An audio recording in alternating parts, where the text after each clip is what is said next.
Hey everyone, this is Carolina Marquez with Pasa la Voz, and I'm here accompanied with the multicultural marketing manager, Cristina Gonzalez. ¿Cómo estás? Thank you. I'm very good. Thank you. How are you? I'm doing very well. We are actually here. We're about to enjoy an incredible speech from Yasmin Davids. Yes. Tell me the history behind this whole event here, the domestic violence that you guys been a part of.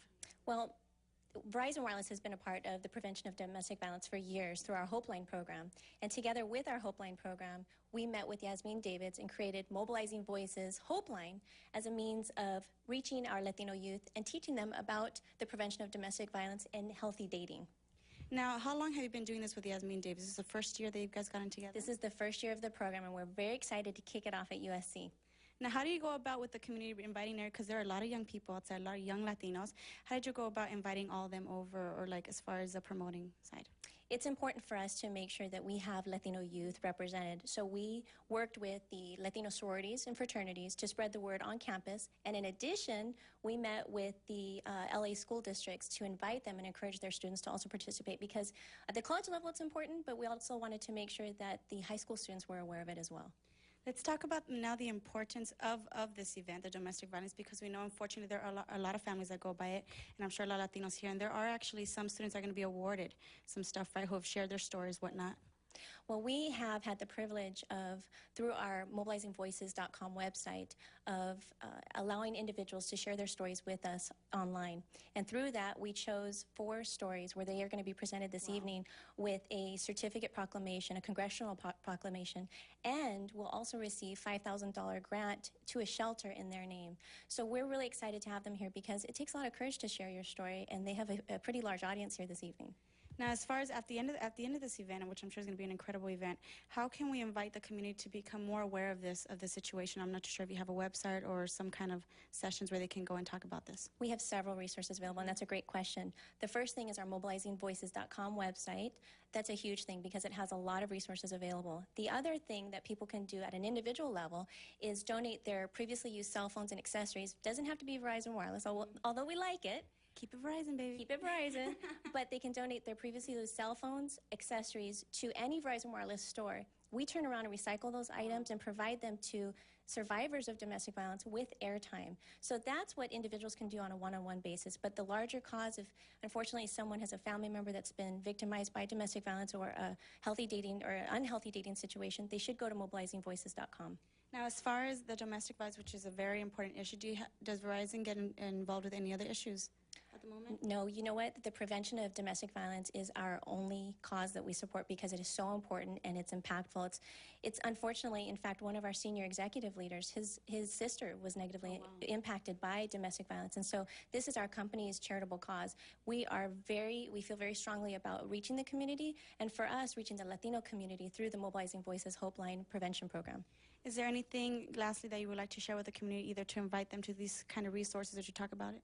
Absolutely. I'd first like to invite them to the mobilizingvoices.com website. And then also we have 2 more events, one at San Jose State tomorrow, Tuesday, and one at Arizona State University on Wednesday. So we encourage students to get together, feel empowered, and furthermore, talk about it. It's something we don't, as Latinos, talk about it. We feel ashamed, a sense of shame. So we need to feel comfortable talking about it and attending events like this so that others come forward and we can break the cycle of domestic violence. Well, I really hope it goes well today. I'm sure it will. I look forward to the incredible speech that they're about to give, Yasmin Davids, and much success. Thank you very much for talking to us. Thank you.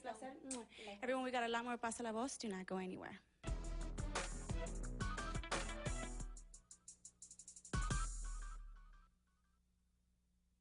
Hello, everyone. I'm Carolina Marquez, and we are back here at Pasa la Voz, and I am very pleased to say that I'm hanging out here with Yasmin Davids. How are you? Fine. Thank you so much for coming. Thank you. Now, this was an incredible event. We just experienced about a good hour and a half of an incredible event talking about domestic violence and how to fix it. Let's talk to me about how the experience was today.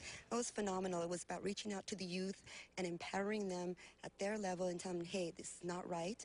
We have survivors share their story. People, teens like realness. So that's what we brought here. And then we had a young Latina say, I've been abused 6 years and I'm stopping now. Please join me. And it was just phenomenal. It was just breaking the silence, and the students asked a lot of questions. Now, you started off your entire speech with a little bit of your history or whatnot. Yes. But let's talk about, after you graduated from USC or whatnot, how did you come about, doing what you're doing, which is writing incredible books, having inspirational speeches all over the place. How did you go about doing it? Well, I think once I graduated from USC and I was sharing my story, I started realizing how many Latinas around the country share my same story but don't tell anybody.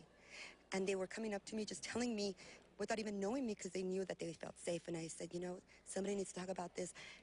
And before I wrote my first book, I went to ask the professors, how come no one's writing about empowering Latinas breaking through culture barriers? Yes. And they said, don't go there. It has to do with familia. Don't touch it. I said, oh, no, don't tell me not to touch it because I'm going to touch it. Yeah, I'm going to touch it. I'll make a big deal about it, and you're going to hear it. Exactly. That's what she did, and that's exactly what you're doing. That's what I love, that you embrace the crowd, that you're not loud in a bad sense, but you go out there and you say what's in your mind, and it's what everybody wants to say, but like you said, it's the fear of not speaking up. And my thing is, you know what, at the end of the day, I speak up. I said, this is my life purpose because I have no shame. So I know God put me on this earth to do this because I'm not embarrassed nor am I shy about it, because I think that so many of us want to do it, but I don't care about being judged because I weeds out people. In other words, you know, it's like, and the thing is, people embrace me more and more the more I do it because they relate to you. Yeah, to me, it's like, you know, we're not trying to be perfect. We're real. And it allows me to be free. It's freedom for me.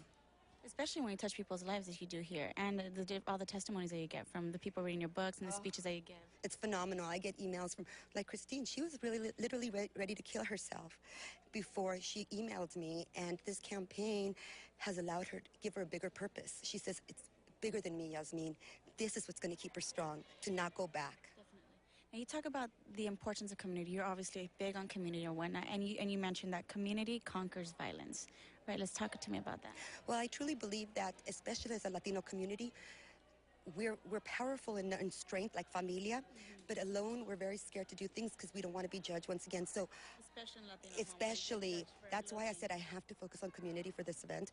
I have to keep emphasizing that, and that's why when I brought the women out here speaking, Brian and Christine, it was all about embracing and letting the community ask questions, letting the students ask questions, make it very interactive, because everybody needs to feel each other and get strength from each other. That's where we get our strength, is from each other.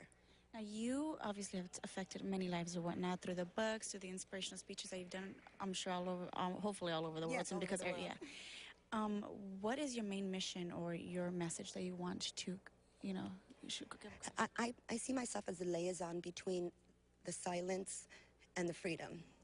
I'm the middle person. In other words, I'm the one that makes those feel safe enough to speak up. Because once they hear my story, they're like, oh, Yasmin won't judge us, you know, after what she's been through. So they feel safe enough to speak up. And once they speak up, then I connect them with resources that they can get help with. So then I move on to the next one. So to me, my life purpose is to help people break free. Literally. And how do you feel when you do help these lives, you know, and you get all these testimonies? Like, what goes inside you? I can't even explain the feeling that there is no money, no power, nothing in the world that can compare to that. I always say, if I were to die tomorrow, I've lived the most magnificent, incredible, fulfilling life.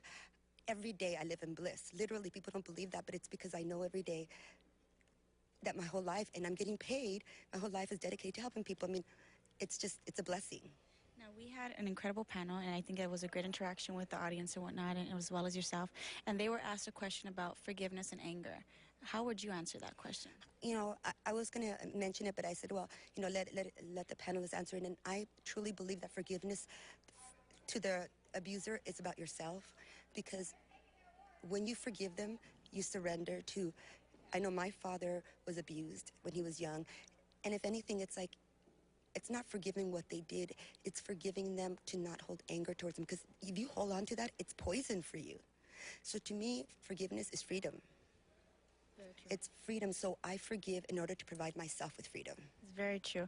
Now, do you have a website? I'm sure you have your website that you can share so that people can learn more about the books that you write and the different speeches that you give or whatnot, because it's not just domestic violence. You do others. It's about self-esteem, self-respect, just empowering lives in general. Yes, it's Yasmin, actually empoweringlatinas.com.